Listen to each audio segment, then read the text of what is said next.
Hi, I'm Dr. Virginia LeBlanc, also known as Doc V, the Pivot Maestro. Welcome to the Define Your Path podcast for those seeking to define their own path into purposed entrepreneurship. This is a show about transforming perspectives, as well as inspiring and motivating you to think without a box by exposing you to global thought leaders, change agents, and legacy builders as my guest today, across industries on how they successfully define their path in life and business to profitability and sustainable wins. At Defining Paths, we operate in true transparency and love to help you navigate the waters of your life and put you back in business. And the Define Your Path podcast is absolutely no different. It all starts in the mind. Will you be the captain or the crew? So today's spotlight is with the wonderful Marylyn King. Let me tell you a little bit about Marylyn before we bring her into the spotlight. Marylyn is the founder and CEO of the Expert of Choice, LLC, and is known as the Chief Message Maker. I love that.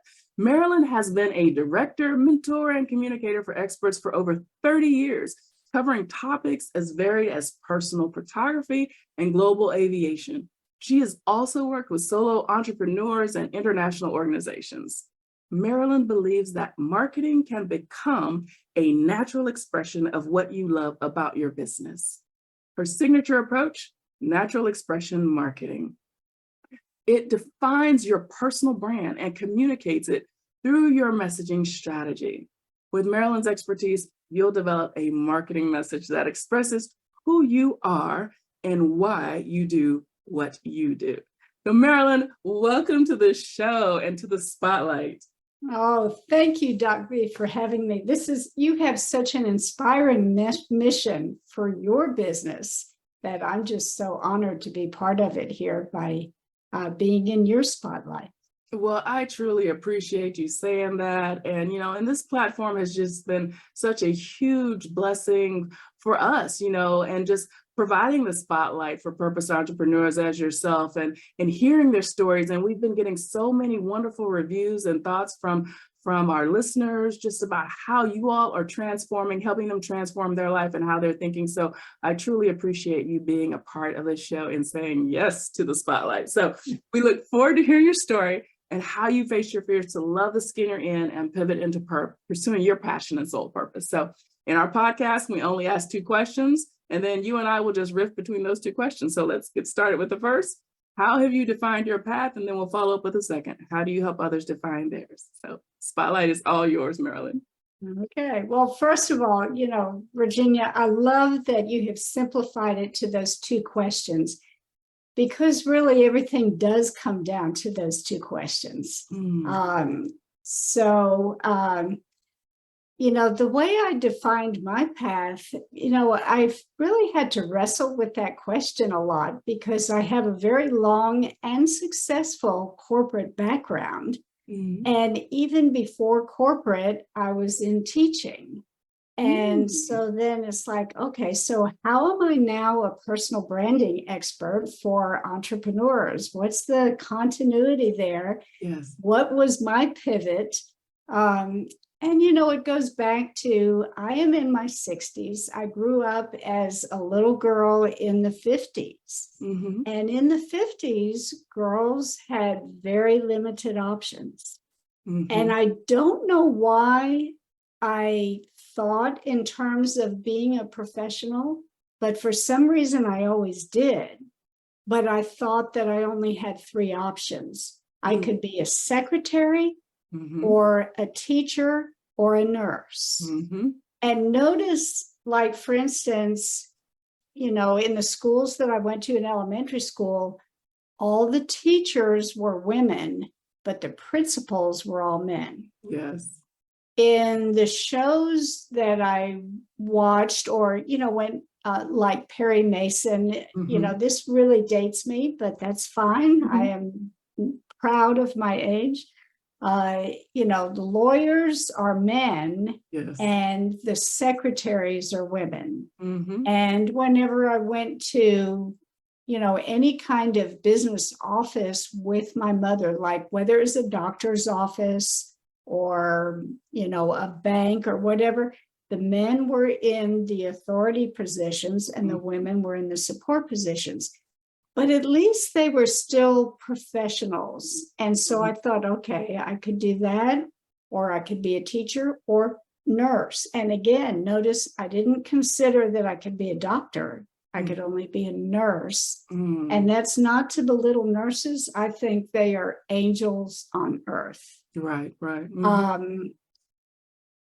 However, in terms of a professional ranking of status or the amount of education or, the ego, those things, the doctor is the authority, right? And the nurse supports the doctor. So I saw these supportive roles and I just thought, well, I can't do nursing. I mean, just the medical stuff did not appeal to me at all. It actually scared me. The secretary stuff, I just thought sounded boring. I thought, who wants to go into business, excuse me, and be a secretary? So I thought, well, but teaching, I mean, I always loved learning. And I remember my first day of first grade, I came home so proud. I got a gold star and 100% because I knew my whole alphabet, capital and lowercase letters. And, it's just like, yes, I can be a teacher. So I did become a teacher initially, and then I went to graduate school and was a teaching fellow in graduate school. And then I began working, and this was, my first degree was in speech therapy. My master's degree was in English literature. And then I began my PhD in English literature. So I was headed on that track of being a professor, so still in that teaching profession. Yes. When suddenly, this other aspect of myself that's always been very self-reliant and a moderate risk taker, somewhat adventurous, not physically adventurous. I don't go skydiving or anything like that. Bungee jumping or anything, huh? But intellectually adventurous. I just thought, I wonder what it would be like to work in business. And by then, it was the early 80s, and things had begun to change for women. So I could go into business without having to just be a secretary. So I tried it. I thought, let me just see, what is it like to make money? And I worked as a technical writer initially. And I very quickly grew into management because of my whole teaching inclination. It's like I was always mentoring people around me. I wanted to raise the standards of quality of everything we were producing. I really have a very core value of fairness. And I wanted to see people in the workplace treated fairly. Yes. Including myself. Exactly. And so I realized, well, being a manager is a path toward doing all of that, where I could have more influence than I could as an individual contributor. So I moved into management very quickly, very easily. I loved being in management. And, it was a long and successful career. And I actually moved in and out of management at various jobs or even within a company, sometimes, shifting roles, because I wanted to keep my skills current. And, in the early 90s, I was in high tech and the job market was very tumultuous. And I thought, I've got my management skills. Those don't really become outdated. I mean, they do in the sense of, new thinking and mindset, but essentially the skills of mentoring people, leading people, inspiring people, I had that down. That wasn't going to become rusty if I didn't stay in management, whereas my tech skills would become obsolete very quickly. And I thought, I want to stay marketable. Again, on this, self-reliance of, that I keep coming back to, is like, I want to make sure I can always be employed. And if I stay in management too long and then they don't need managers so much anymore, then what am I going to do? So I was in and out of management several times, and my favorite job there was as director of my department. So, that was a big highlight. But then, ultimately, I was working at the International Monetary Fund in an individual contributor role, and it was fascinating work, but it was contractual. And they have a time limit on contracts, 4-year time limit. And that was it. Well, having been a director and then having been at the International Monetary Fund and all these things, put me at a level where it was very hard to get another job. And so I began delving into the entrepreneurship. And it's like I always wanted to be my own boss. Yes. And as a manager and director, I loved creating the work environment for myself and influencing that, as I mentioned. So then I thought, well, entrepreneurship is really the place to do that, right? Yes. And so I just got to thinking, well, what can I do? Weave together my skills, my strengths, my interests. And one of the common threads in my career is that as I have worked from, with one place to another Federal Aviation Administration, I worked with air traffic controllers at the International Monetary Fund. I'm with global economists. It's like, I had a contract with the National Cancer Institute, working with cancer researchers. So it's like you can throw any kind of content at me. Yes. And I know how to work with experts. I know how to interview them. I know how to draw out from them what their expertise is in a way to communicate it to non-experts.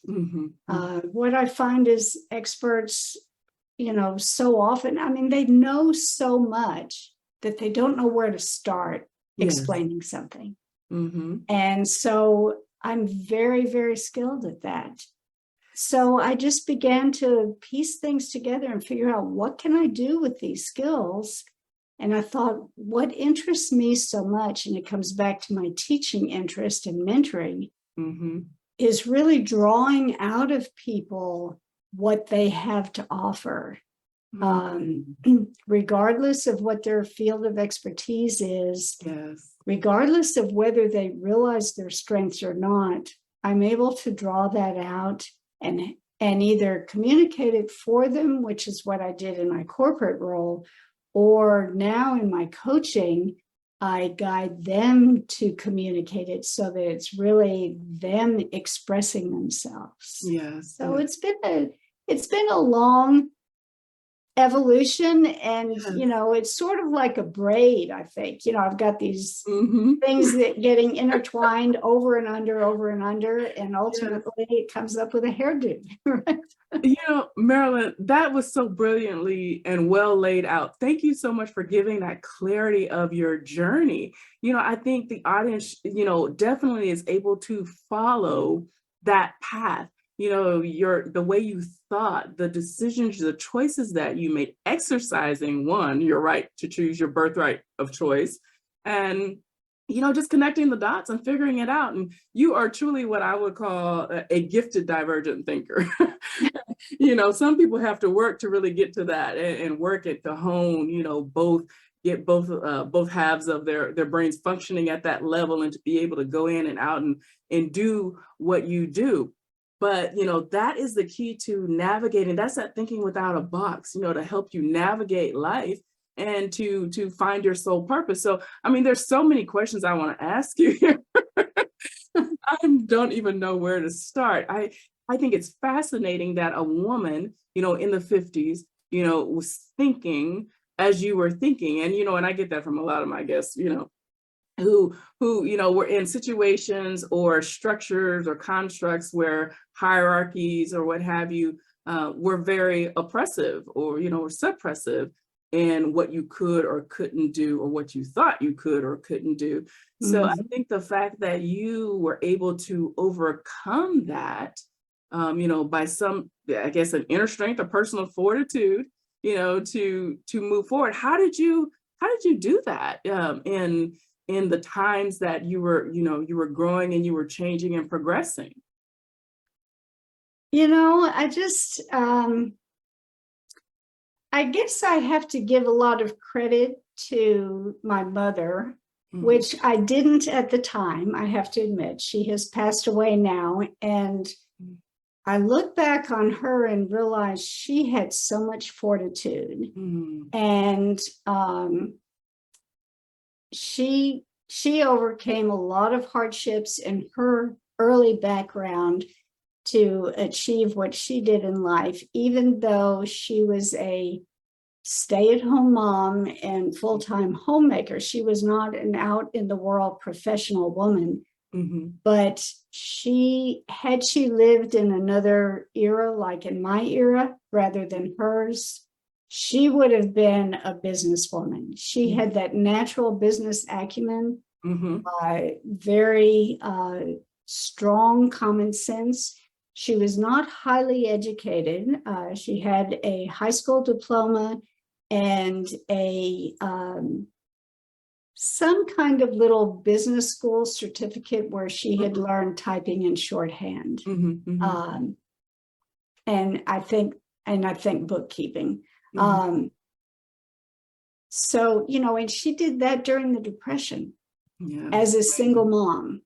Amazing. So, but then she married my father and then became a full-time homemaker and housewife. So she had, I look back now and think, oh, the conversations I wish I could have with her to find out, how did you do all that during the Depression as a single mom, just, really working hard at bettering yourself.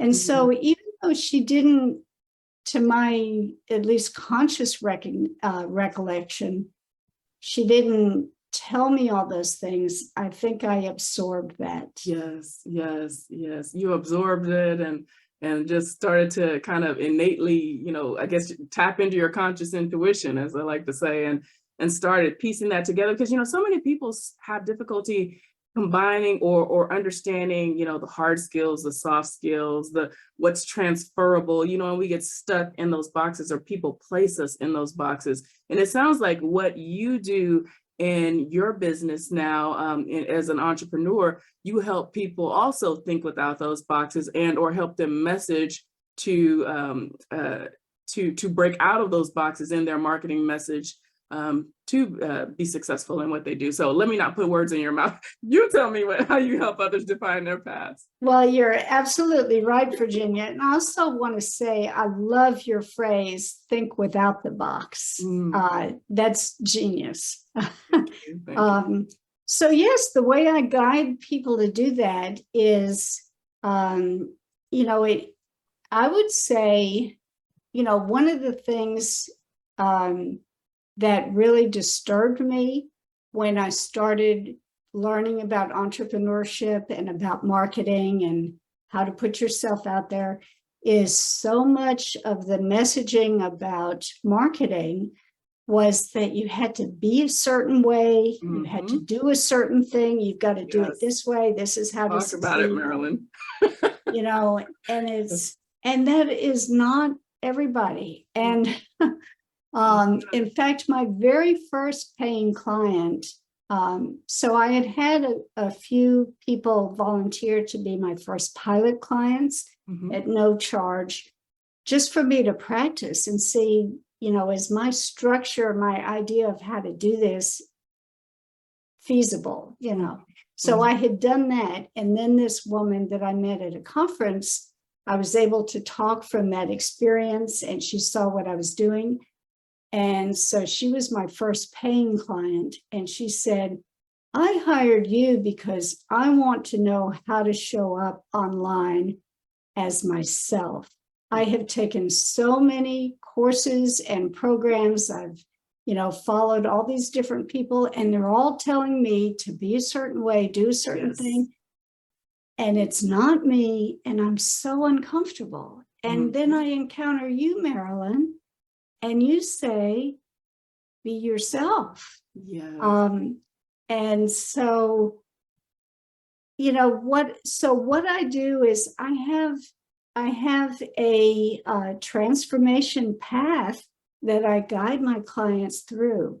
And the first step is discover or uncover, I really call it, uncover your distinctive essence. And I call it uncover because it's there in you. And so often people don't really recognize the treasure that they are. Absolutely. So we uncover your distinctive essence. And the way I define your distinctive essence is that it's really a combination of your character, your expertise, and your purpose, your inspirational purpose. So we really go through the character and the expertise elements first, so that who am I and what is it that I have to bring to the table. Love it. And then you begin to say, okay, now that I'm confident and aware of my special gifts that I have to offer, who am I best suited to work with, to serve? Who would most appreciate my distinctive essence? Who would most benefit from what I have to offer? So that second step is engaging with your ideal audience.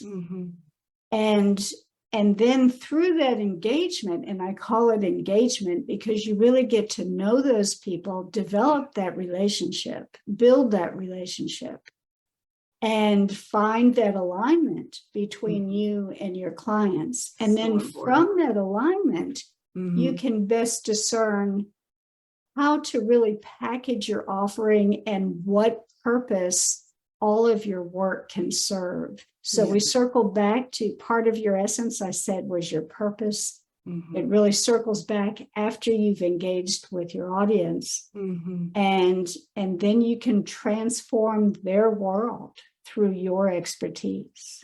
So I love it. It's that 3-step process of uncover, engage, and transform. I love it, Marylyn. Uncover, engage, and transform. Oh, beautiful, beautiful, beautiful. I love it. So you literally help people love the skin they're in.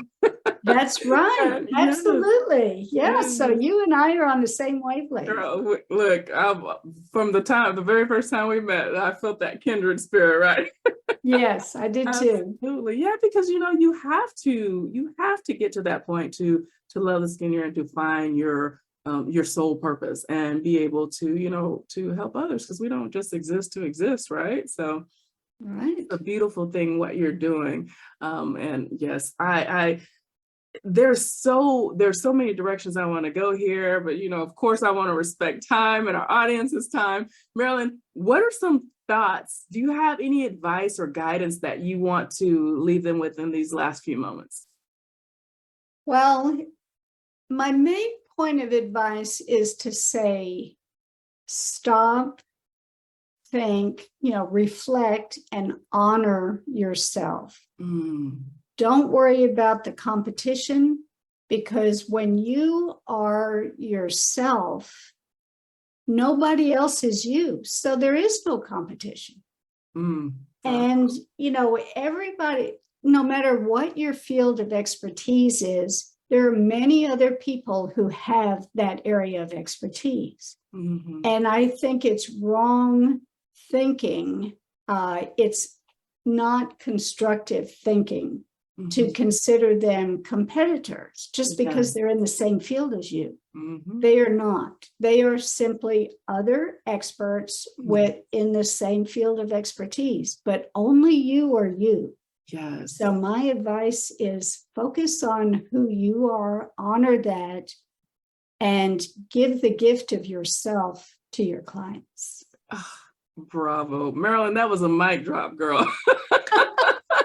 Stop, thank, honor, and give the gift of yourself. Oh my gosh. Brilliant, brilliant, brilliant. I love it. I love it. You know, and I love the fact that you pointed out that we're not in competition with anyone but ourselves. I literally, that's in my book that I wrote back in 2016, 17, somewhere there. And, you know, it's so true. And if more of us realize that, I think there would be just less anxiety, less stress, less, you know, angst and conflict in the world. You know, because, you know, society has pitted us against ourselves or against each other and ourselves. Even against ourselves, right? Yes, yes. You know, and it's a beautiful thing what you do in helping people sort that out. So bravo.